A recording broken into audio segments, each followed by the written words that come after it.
Arne, what was your thoughts on the touchline when that second goal?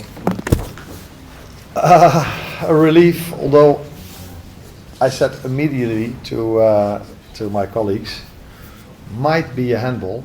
So I wasn't surprised that it took a while before he said it is a goal. So I haven't seen it back, but I assume it wasn't. But I was doubting that a little bit. So happy, but more when the referee pointed towards the kickoff that it was 2-0. I mean, what did you make of the response of your team overall to the last couple of games? In terms of results, is of course very good, but there were also a few things similar than other games of ours and a few things that were different. So the things that were similar were that again we couldn't score our first chances. The good thing was that today, for the first time in many games, the first chance of the opponent didn't go in as well. The best thing was that it was their only chance, and that was after 90 minutes. And it's happened so many times to us that the first chance the other team goes in, and then you get a completely different game, as we saw so many times now. Not conceding a set piece. Actually, maybe scoring from one, but because it came from a long throw, it took a while. But these are things that are so important if you want to win a game of football. And yes, people would probably say you had more control, or you didn't concede as much. Yeah, but it's quite a difference if you go 1-0 down after 5 minutes and you have to chase the game. Or you're 0-0, you're controlling the game, and after 1-0 you can control it even more.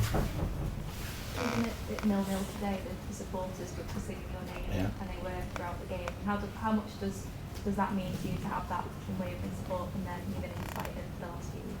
Yeah, a lot. It says a lot about the club and about the fans. That they were not only supportive for me, but for our whole team. I think if you have such a run of form we are having, and you have an away game, and the away end is so full and supports the team from start to finish, including me indeed, that's special. Not only after the 1-0, already on 0-0 from, like I said, from start to finish. So it tells you that this club is always together, but maybe even more in difficult moments, and then they appreciate probably even more what you've done for the club and support you then. And I think that's what makes a club special as well. To support someone when he's successful is much easier than to support someone or a team or an individual when things are as tough as they are now. Never mind the second goal, how did you feel when the first goal went in? Because it's been a while coming, hasn't it? For us to score a goal is not a while coming, but for us to go 1-0 up has been indeed. I'm talking about the scorer. Oh yeah, that's also true. Yeah, but that is also a bit unfair to him, because normally as a number 9, I think in general a number 9 plays more minutes than I've played Alex till now, because of the obvious reasons. So even today I had to take him off after 65, I think. So yes, he's played already quite a lot of games, but in terms of minutes, not so much. And it's very important for us as a team that we went 1-0 up, but I think it was also important for him because I think it was his third chance, maybe fourth of this game. And I don't think there was much more than 10 minutes in him to go. So then to score just before you come off was important for us, but also for him. Michael? Can I ask you what you made of Florian Wirtz's performance today? Good, as the team played a very good game. So recently I've been asked a lot about individuals when they've played maybe not a game of their usual standards, and I've pointed out to the team every single time. So now after a very positive performance from Florian, I can acknowledge that, but I also want to emphasize on the team performance that was much better. Did you ask him to do anything? What did you ask him to do today? Like I've asked to all of them, play to your own standards. But I think we tried to create an extra midfielder, and he was very important for us to find every time that extra midfielder. He was good in when he made the dribble. He was really good in his one-touch balls. I even remember a moment where he played the balls diagonally into the 18-yard box to Cody Kakpo, which then doesn't lead to a shot, so no XG value. but we had many of those moments, and he was part of many of those moments, I think. So good game. Performance staff was constantly telling me he needs to go out, because he's been out for 1.5, 2 weeks, and he only trained once. So to a certain extent, maybe it was a bit of a risk to keep him in the team, but some situations ask an exception, and I think today was one of them. Well, check on Kirkhouse, was that just cramping? What Cramping, was making him yeah. up against Bowen? Because didn't really get any change out from Bowen. Really good No, performance from him. no. The only moment when Bowen had a chance was when he was out, but that had nothing to do with the fullback that was in. But that was the only chance they had, and as a result of that, of course, the only chance Bowen had. Good performance, good defensive performance from him. I think he was also attacking-wise a few times a threat. In the first half, another time when it didn't lead to a shot on target, but a cutback cross from him when we overloaded the box, were all moments where I think if we are in a better run of form, these moments will lead to more goals. So yeah, good, but it also maybe tells you something. I've emphasized a lot of time on the fact that some players need to adapt to the Premier League, and I've emphasized a lot of times on the fact that some players need to adapt on 3 games a week.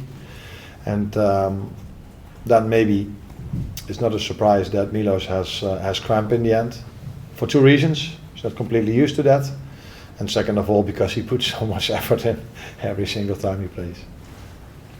Also a check on Alisson, he obviously clattered into Gomez in the first half. Actually, was he just winded, or Sorry? was he just winded? Like, what was the injury? I don't think there was an injury, otherwise you cannot keep on playing. So I think he's okay. Didn't have a lot of work to do, so yeah, I assume that he's ready to play again. But sorry.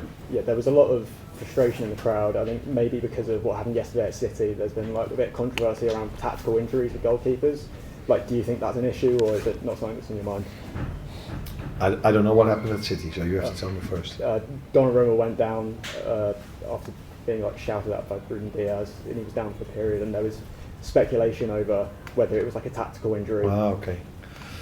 I have in general a very clear opinion about time wasting, but I think this incident with us, we are the last team in this league, I would almost say, that does time wasting.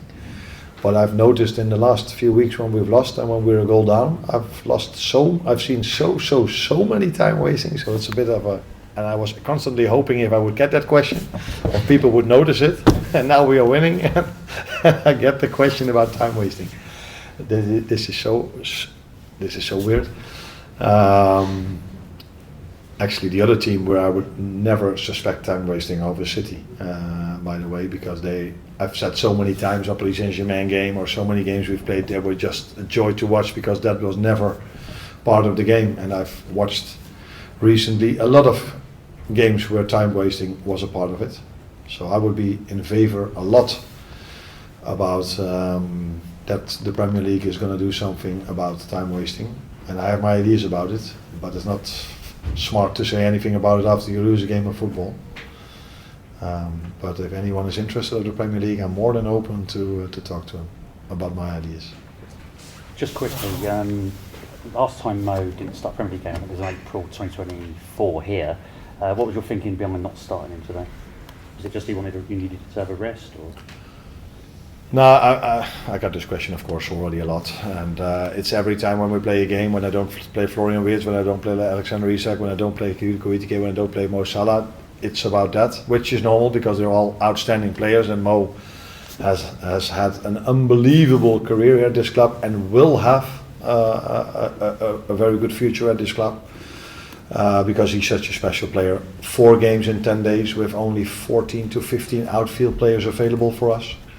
Then you have to decide once in a while to make a certain lineup, and you try to pick the best lineup for every single game. And today, with the way they set up, with a fullback that's constantly very high and a winger that's constantly inside, I thought that this could help the team. But like I said, he's been so important for this club and will be important for this club in the future. You're welcome. Thank you.